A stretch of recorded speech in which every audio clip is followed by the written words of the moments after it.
All parents need to see this shocking true story. It was supposed to be a normal evening. The kind of evening every family knows too well. Dinner plates still warm on the table, the hum of the television drifting from the living room, and children finishing homework before bed. But for Hannah, a mother of two, something felt off. She couldn't explain it at first. Just a tightness in her chest, a flicker of unease as she passed by her daughter's half-closed bedroom door. Inside, 11-year-old Grace sat cross-legged on her bed, the glow of her tablet lighting up her young face. Her laughter was quiet, almost secretive, different from the open giggles Hannah was used to hearing. For a second, Hannah smiled, thinking her daughter was just enjoying another silly video. But then she noticed the way Grace quickly tilted the screen away as her mother peeked in.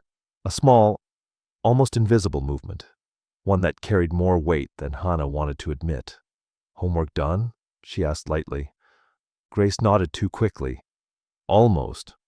Hannah lingered, her eyes catching the nervous twitch in her daughter's fingers. She wanted to believe it was nothing. Kids are protective of their screens, right? They don't like parents hovering. Still, a whisper of worry slid into her heart. That night, long after Grace had gone to bed, Hannah found herself replaying the moment in her mind. That smile, that hidden screen, that silence. It was nothing, wasn't it? But mothers know, even when they don't want to. The next morning, Hannah tried to shake off the unease. She poured cereal, packed lunches, tied shoelaces, and kissed foreheads like any other day. But even as she smiled at Grace across the breakfast table, she caught herself searching for signs, something hidden in her daughter's eyes. Grace looked tired, shadows beneath her eyelids, the kind a child shouldn't have. She stirred her cereal absent-mindedly, barely touching it, her mind somewhere far away. "Everything okay?" Hannah asked gently. Grace blinked, startled. "Yeah, just sleepy." It was a simple answer, believable enough. Yet Hannah's instincts pressed harder. Grace had always been talkative, quick to tell stories about school, friends, even the smallest things. But this morning, silence sat between them like a wall. Later that day, Hannah's husband Mark brushed off her concern. "She's a preteen," he said, shrugging.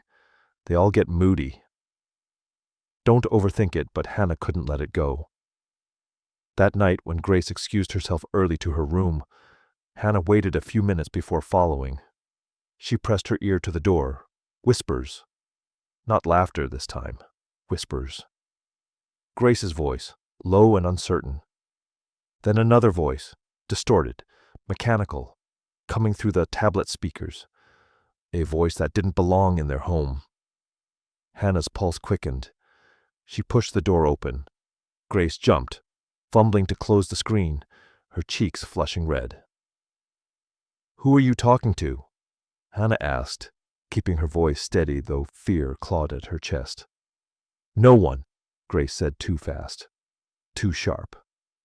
But Hannah had already seen the flicker on the screen before it vanished. A chat window, messages scrolling, and just for a second, an image. A face blurred by the glow, someone older, someone Hannah had never seen before. Grace's small hands trembled as she hugged the tablet close to her chest. "It's just a friend, Mom." "Please don't be mad," Hannah's stomach sank. This wasn't just a game. This wasn't just a video. This was a doorway, and someone was already on the other side. Hannah didn't sleep that night.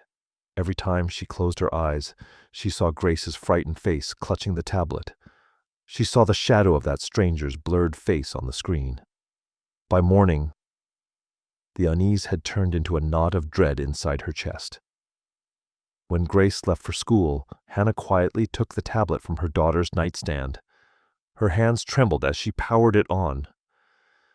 She wasn't sure what she was looking for, but she knew she couldn't ignore it anymore. At first, everything seemed normal. Apps for homework, silly games, YouTube cartoons. But then, tucked inside an innocent-looking folder, Hannah found it. A hidden messaging app she had never seen before. Her breath caught as she opened it. Messages scrolled down the screen. Dozens of them. some short, some long, and all from the same username, ShadowFriend. The words chilled her. Don't tell anyone about us. You're so mature for your age. I wish I could see you right now. Hannah's hand flew to her mouth. Her vision blurred with tears as she scrolled further. Pictures. Some innocent. Grace's school project. A drawing. But others. Requests. Demands. Her knees went weak. She nearly dropped the device. The door creaked open behind her. Grace stood there, her backpack slipping from her shoulder, eyes wide in horror. "Mom, what are you doing?" Her voice cracked, a mixture of fear and betrayal. Hannah's throat tightened. She wanted to scream, to demand answers. But looking at her daughter, so small, so vulnerable, she realized anger wasn't the answer. "Grace," she whispered, her voice trembling. "Who is this person?" Grace's lips quivered. She stared at the floor, silent. And in that silence, Hannah felt the walls of their home closing in. The world outside wasn't safe anymore, and somehow it had already seeped in. Grace's silence stretched like a heavy fog in the room. Hannah knelt down in front of her, gripping the tablet tightly in her hands. "Sweetheart," she said softly, trying to steady her voice. "Please, I need you to tell me the truth. Who is this ShadowFriend?" Grace's eyes filled with tears. She shook her head. He's just a friend. He listens to me when no one else does." I thought the word sliced through Hannah like a blade. No one else does? She thought of all the time she had been too busy, too distracted to truly listen. Grace continued, her voice barely above a whisper. "He says he understands me. He says I'm special. He told me not to tell you because you'd be mad." Hannah's chest tightened. This wasn't just a stranger. This was grooming, carefully laid traps disguised as kindness. "Grace," she said firmly, her hands trembling, "he is not your friend. He's lying to you. He's dangerous." But Grace pulled back, panic flashing in her eyes. "No, you don't understand. If I stop talking to him, he said something bad will happen. To you, to me, to our family." Her words echoed like thunder. Hannah's stomach dropped. Whoever this man was, he had already poisoned her daughter's mind with fear. At that moment, Hannah knew this was bigger than anything she could handle alone. She hugged Grace tightly, even as the girl resisted. "I will keep you safe," she whispered, forcing strength into her voice. "I promise. He will not hurt you. Not now, not ever." But deep inside, Hannah was terrified, because promises meant nothing unless she found out who ShadowFriend really was. That night, long after Grace had finally fallen asleep, Hannah sat in the living room with the tablet on her lap. The glow of the screen lit her tired face as she scrolled through the messages again and again. Then at 1:07 a.m., a new notification popped up. "ShadowFriend, why hasn't Grace replied? Tell her I'm waiting." Hannah's blood ran cold. Hannah stared at the glowing notification, her pulse hammering in her ears. For a long moment she couldn't breathe. Her fingers hovered over the keyboard, trembling.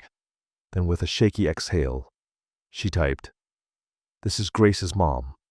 Who are you?" For nearly a minute the screen stayed still. Then 3 dots appeared. Typing. Stopping.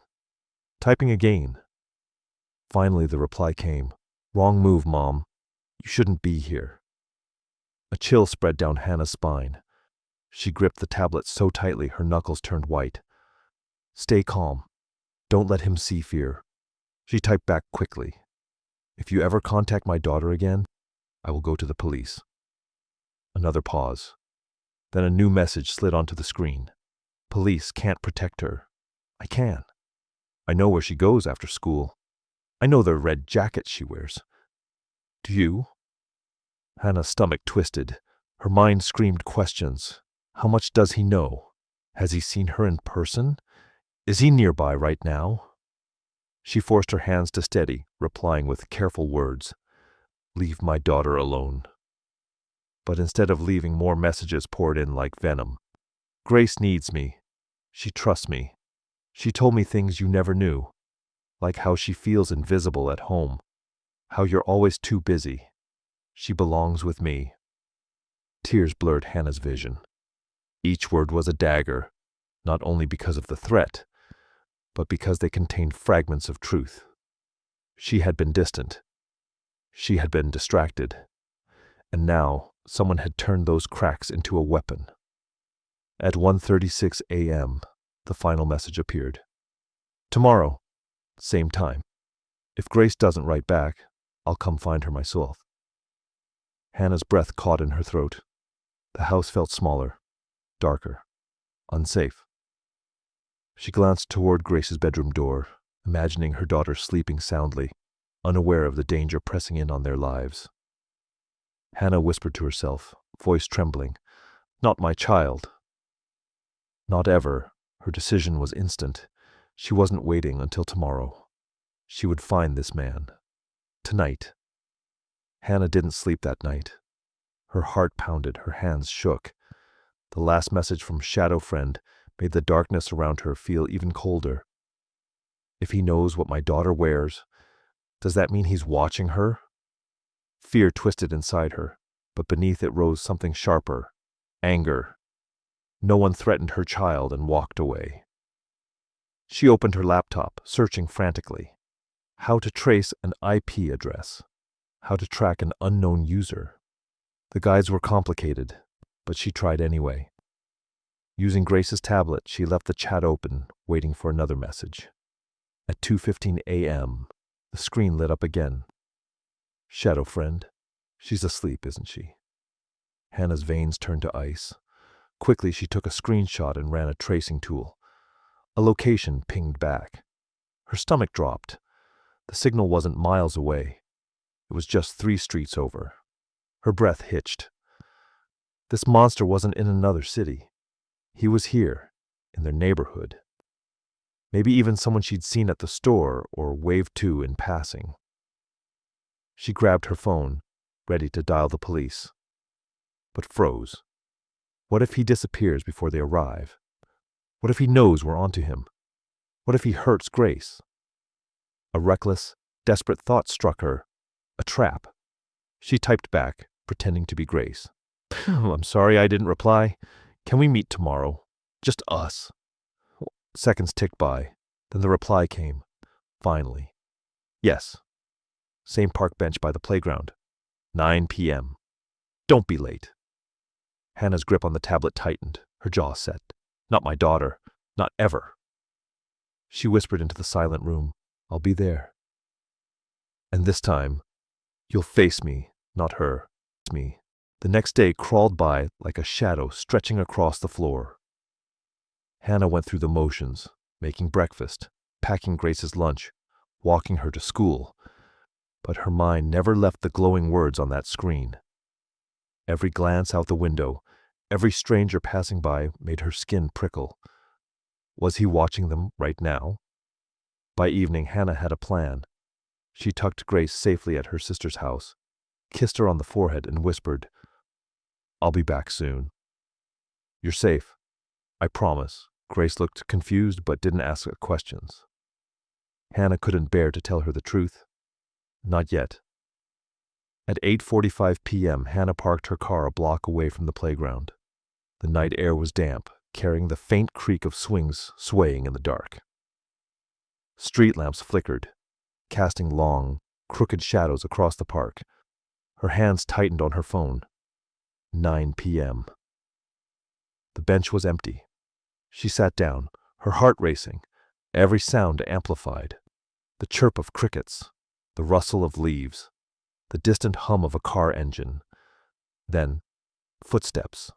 Slow, measured, approaching. From the darkness emerged a man. Mid-30s, plain clothes, the kind of face you'd pass in a grocery store without remembering. He smiled faintly, eyes darting around, and said, almost casually, "You're not Grace." Hannah's breath caught in her throat. She forced herself not to flinch, not to look away. No, I'm her mother. The man tilted his head, studying her. Brave or foolish? Do you know how long I've been waiting for her? How much she told me? Rage surged in Hannah's chest. She clenched her fists. You will never see her again. This ends now. The man chuckled, low and chilling. You think you can stop me? Do you even know how many kids are out there, just like her? She came to me because you weren't there. That's the truth, isn't it? His words hit like knives, but before Hannah could respond, he stepped closer, lowering his voice. Walk away, Mom. Tonight, and I'll forget Grace. Stay, and you'll regret it. The air between them grew heavy, electric with danger. Hannah's phone, hidden in her pocket, was already recording. But was that enough? For the first time, she realized, this wasn't just about her daughter anymore. This man was a predator, and he wasn't planning to stop. The cafe had emptied, leaving only the hum of a refrigerator and the occasional sound of a passing car outside. Emily sat stiff in her chair, her hands trembling against the wooden table. Across from her, the man leaned back casually, as if they were old friends meeting after years apart. I've been waiting for this moment, he said softly, almost like a whisper meant for no one else. Emily swallowed hard. Why me? Why now? Her mind screamed to leave, but her body was frozen. He leaned forward, lowering his voice. You're just like her. The same eyes, the same fire. That's why I chose you. Emily's breath hitched. The room seemed to shrink, the air thickening around her. His words weren't random. They carried a meaning that reached back further than she understood. What do you mean? She forced out, though every instinct told her not to ask. The man smiled, a slow, unsettling curve of his lips. You'll find out soon enough. Tonight isn't the end. It's only the beginning, then, without warning, he slid a folded photograph across the table. Emily hesitated before picking it up, and when she saw what was on it, her heart stopped cold. It was her childhood home, the windows, the porch, the tree where she used to play, and scrawled across the bottom, in shaky ink, were the words, I never left. Emily's chair screeched against the floor as she stumbled back, her pulse hammering in her ears. Fear clawed up her throat. This wasn't a stranger. This was someone who had been watching, waiting. And now he was closer than ever. Emily's hands shook as she clutched the photograph, the edges cutting into her skin. The man across from her didn't move. He only watched. His eyes dark pools that seemed to pull her in deeper. Why are you doing this? She whispered, her voice breaking. His answer was calm, terrifyingly calm. Because you were never supposed to forget me. Emily's chest tightened. Forget him. The memories she had buried. The nights she never spoke of. The shadows she thought were gone. Rushed back like a flood. This wasn't just a man. He was the nightmare she had convinced herself never existed. She forced herself to stand, her legs trembling beneath her. It ends tonight, she said, louder than she expected. The man tilted his head, almost amused. Ends? No, Emily. Tonight is the beginning of remembering. But before he could move, Emily's voice cracked through the empty cafe. Help! The door burst open. A pair of officers, called earlier by the barista who had sensed something was wrong, stormed in. The man's smile faltered for the first time. He tried to rise, but Emily backed away, her eyes locked on him.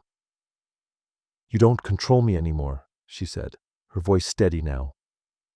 The officers restrained him, his final words echoing as he was dragged out. You can't erase me. I'll always be there. Silence fell again. Emily stood alone, her chest heaving, the photograph still trembling in her hand. She looked at it one last time before tearing it in two. Her past no longer held her hostage. For the first time in years, she walked into the night air, free, though forever changed. And yet, somewhere in the back of her mind, a question lingered. What if he was right? What if some ghosts never truly leave?